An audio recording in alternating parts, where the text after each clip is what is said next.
यहाँ पहले यहाँ चलो। हेलो गाइज़, आपका स्वागत है एक नई वीडियो में। तो आज मैं आया हूँ यहाँ KM गवर्नमेंट कॉलेज नरवाना में, जहाँ पर आज ये साइंस एग्जीबिशन हो रहा है स्टेट लेवल पे। तो यहाँ मुझे एक प्रोजेक्ट मिला जो कि मुझे लगा कि आपको दिखानी चाहिए, और ये थोड़ा इंटरेस्टिंग प्रोजेक्ट लगा, तो इसलिए मैं इसकी वीडियो बना रहा हूँ। तो चलिए आपको दिखाता हूँ इनके जिन्होंने ये प्रोजेक्ट बनाया, उनके साथ आपको मिलाता हूँ। आपका नाम क्या है? मेरा नाम है अमृत कपूर और मैं गवर्नमेंट कॉलेज छछरौली से हूँ, यमुनानगर, और मैं BSc second year non medical से हूँ। और ये है मेरा प्रोजेक्ट जिसमें बेसिकली बहुत सारे मॉड्यूल्स यूज़ किए हैं हमने, क्योंकि हमारा थीम था कोरोना वायरस एंड IoT।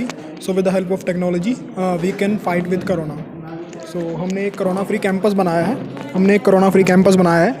जिसमें हमने बहुत सारे मॉड्यूल्स लगाए हैं, जिसमें कि पहला मॉड्यूल है हमने मास डिटेक्शन का लगाया है कि कॉलेज के गेट पर ही हम डिटेक्ट कर सकते हैं कि एक इंडिविजुअल ने, आइदर स्टूडेंट और आइदर टीचर, उसने मास्क लगाया है या नहीं लगाया। अब आप इसमें देख सकते हैं, जैसे ये रेड शो कर रहा है कि जो बंदे ने मास्क नहीं लगाया है। अब मैं आपको शो करता हूँ, मैंने मास्क लगा कर मेरी तरफ। अब जैसे कि देख सकते हैं मैंने मास्क लगा लिया है, और अब आप स्क्रीन की तरफ करिए, आपको दिखेगा कि ये ग्रीन हो जाएगा, ग्रीन सर्कल में आएगा। अब ये ग्रीन आ रहा है जो कि इंडिकेट कर रहा है कि मैंने मास्क लगाया है। So it can significant that I am wearing the mask at the college gate campus. अब इसके बाद हमने एक और मॉड्यूल लगाया है जो कि है वायरलेस और टचलेस अटेंडेंस मॉड्यूल। अगर हम इसकी तरफ बढ़ें,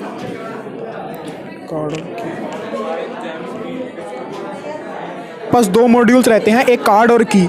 हम कार्ड स्टूडेंट्स को दे सकते हैं और की हम टीचर्स को दे सकते हैं, जो कि वायरलेस अटेंडेंस होने में हेल्प करेगा। और ना कि वायरलेस अटेंडेंस होगी, इसके साथ ही आइदर टीचर और स्टूडेंट का टेम्परेचर भी कॉलेज के गेट कैंपस पर ही नोट हो जाएगा। मैं आपको दिखाता हूँ। अब आप जैसे कि देख सकते हैं कि मेरी अटेंडेंस यहाँ लग गई है, रोल नंबर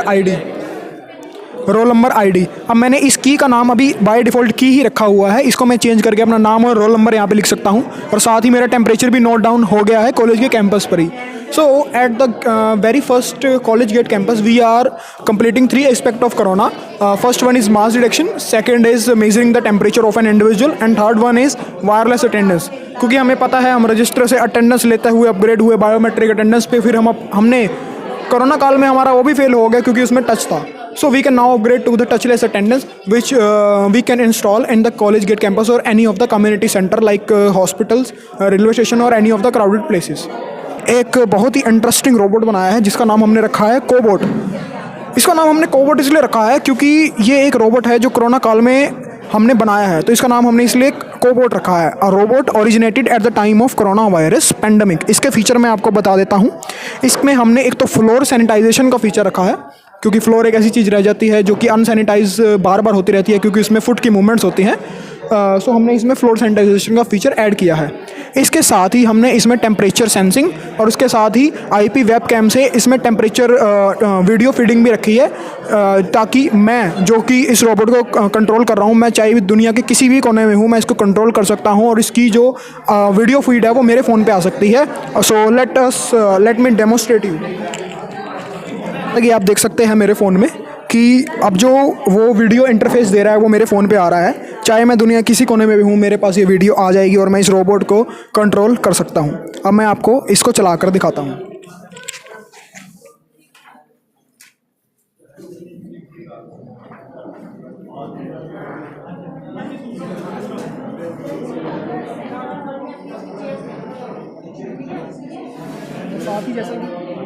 साथ ही जैसा कि आप इस रोबोट के पीछे देख सकते हैं कि जैसे ये चलेगा तो ये फ्लोर को सैनिटाइज़ करता हुआ चलेगा। जैसे कि आप देख सकते हैं ये सैनिटाइज़र स्प्रे करता चल रहा है फ्लोर पे, तो ये फ्लोर सैनिटाइजेशन का फीचर भी इसमें है और मैं इसको कहीं से भी कंट्रोल कर सकता हूँ।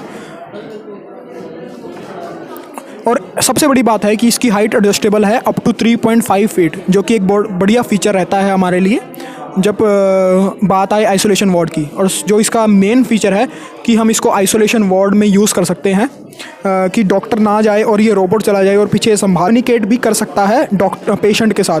सो we also included the feature of doctor to patient, patient to doctor communication with the help of temperature sensing and the IP webcam interface.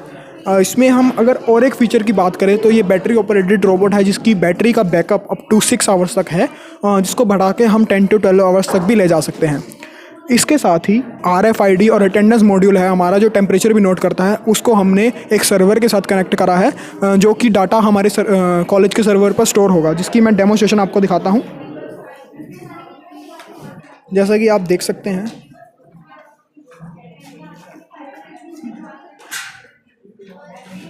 कि ये हमारे कॉलेज के सर्वर का लाइव अटेंडेंस पेज है, जिस पे मैं टेम्परेचर डिटेक्ट करता हूँ और ये एंट्रीज भी दिखाएगा कि की से हुई है या कार्ड से हुई है। इस की जो कार्ड को अपग्रेड करके मैं इसकी जगह अपना नाम, स्टूडेंट का नाम या रोल नंबर भी ऐड कर सकता हूँ। साथ ही डेट एंड टाइम भी आएगा कि जब एंट्री ली गई है, और साथ ही टेम्परेचर। इसके बाद हमने कॉलेज में R&D लैब बनाई है, जिसको रिसर्च एंड डेवलपमेंट लैब कहा गया है, जिसमें हम सिंथेटिक वैक्सीन को डेवलपमेंट करने की प्रोसीजर फॉलो कर रहे हैं। ये मैनियन विशाल आपको बताएंगे। I am Vishal from government college Chhachhrauli, और मैं आपको अभी बताऊंगा कि ये जो वैक्सीन फॉर्मेशन का प्रोसेस है ये हमने कैसे दिखाया है। तो आप जैसे कि देख सकते हैं कि यहाँ पे एक कोरोना वायरस है, और ये कोरोना वायरस का 3D मॉडल है। कोरोना वायरस का 3D मॉडल, और यहाँ पे स्पाइक प्रोटीन का 3D मॉडल भी है। और जो कोरोना वायरस है उसका मेन जो वेपन होता है लंग्स में एंटर करने के लिए, वो होता है उसका स्पाइक प्रोटीन, और स्पाइक प्रोटीन से ही वो ACE2 रिसेप्टर पे एंजियोटेंसिन कन्वर्टिंग एंजाइम 2 रिसेप्टर पे बाइंड करता है, और उसके बाद लंग्स के अंदर एंटर करता है। तो जो स्पाइक प्रोटीन है उसको हम सबसे पहले कोरोना वायरस से एक्सट्रैक्ट करते हैं, और एक्सट्रैक्ट करने के बाद हम एक स्पेशल कंटेनर जिसके अंदर इमोर्टल सेल्स होते हैं उसमें उसको इंसर्ट करते हैं। जैसे ही हम इंसर्ट करेंगे तो उसकी जो कॉपीज़ हैं वो बन जाती हैं। कॉपीज़ बनाने के लिए हम इमोर्टल सेल्स का यूज़ करते हैं, जो कि स्पेसिफिकली ग्रोन सेल्स होते हैं और जो म्यूटेशन के अंदर फास्टली म्यूटेट होते रहते हैं, जिससे कि वो बॉडी के बाहर भी जिंदा रहते हैं। उसके बाद हम इन कॉपीज़ को जो है वो फ्रीज़ करेंगे लिक्विड इथेन में, जो कि यहाँ पर हमने उसका प्रोसीजर दिखाया था केमिकल चेंज से, और उसे हम फ्रीज़ करेंगे लिक्विड इथेन में, ताकि हम उसे क्रायो इलेक्ट्रॉन माइक्रोस्कोप में डाल के उसकी पिक्चर्स ले सकें। Cryo electron microscope special microscope है जिससे हम 2D पिक्चर्स ले सकते हैं। आप देख सकते हैं यहाँ पे एक 2D पिक्चर है, और इस 2D पिक्चर को जैसे ही हम क्रायो इलेक्ट्रॉन माइक्रोस्कोप में डालते हैं, इसके वर्क करने के बाद हमारे पास जो है 3D पिक्चर जो है वो निकल के आ जाती है। ये जो है वो 3D पिक्चर है, और same as this 3D picture हम ओरिजिनल स्पाइक प्रोटीन के जैसा ही आर्टिफिशियल स्पाइक प्रोटीन जो है वो हम लैब में प्रिपेयर करते हैं सॉलिड फेज पेप्टाइड सिंथेसिस की प्रोसेस से। उस आर्टिफिशियल स्पाइक प्रोटीन को हम as the corona vaccine human body में इंजेक्ट करते हैं, और उस आर्टिफिशियल स्पाइक प्रोटीन जो है वो वैक्सीन के तौर पे काम करेगा, और एंटीबॉडी उसके खिलाफ प्रोड्यूस हो जाएगी। वो एंटीबॉडी जो आर्टिफिशियल स्पाइक प्रोटीन के खिलाफ प्रोड्यूस होगी वो बिल्कुल सेम एज होगी जो कि ओरिजिनल कोरोना वायरस के एंटर करने पे बननी चाहिए बॉडी में। उसका एक्शन हमने दिखाया है, एंटीबॉडी एक्शन, वो मैं अभी आपको दिखाता हूँ। सो जैसे ही एंटीबॉडी प्रोड्यूस होगी तो वैक्सीन जो एंटीबॉडी है वो जाके कोरोना वायरस से अटैच होगी, और उसके बाद जो मैक्रोफेजेस हैं वो एनगल्फ कर जाएंगे कोरोना वायरस और एंटीबॉडीज़ को। सो इस प्रोसेस से कोरोना वायरस को हम वैक्सीन से एरेडिकेट कर सकते हैं। Thank you. तो अब इनसे पूछते हैं कि इन्होंने कैसे बनाया, क्या क्या इन्होंने कंपोनेंट्स यूज़ किए। ठीक है, तो चलिए पूछते हैं। ये जो बेसिकली RFID के लिए एक रास्पबेरी पाई मिनी कंप्यूटर का यूज़ किया है, जो आप अच्छा ये आपने रास्पबेरी पाई लगा रखा है। रास्पबेरी पाई लगाया है, सिर्फ इसका वीडियो इंटरफेस चाहिए, चाहे वो मॉनिटर हो चाहे मेरा फ़ोन हो, हम इसको कुछ भी दे सकते हैं। हमने बल्कि CPUs का यूज़ इस प्रोजेक्ट को बनाने में नहीं किया।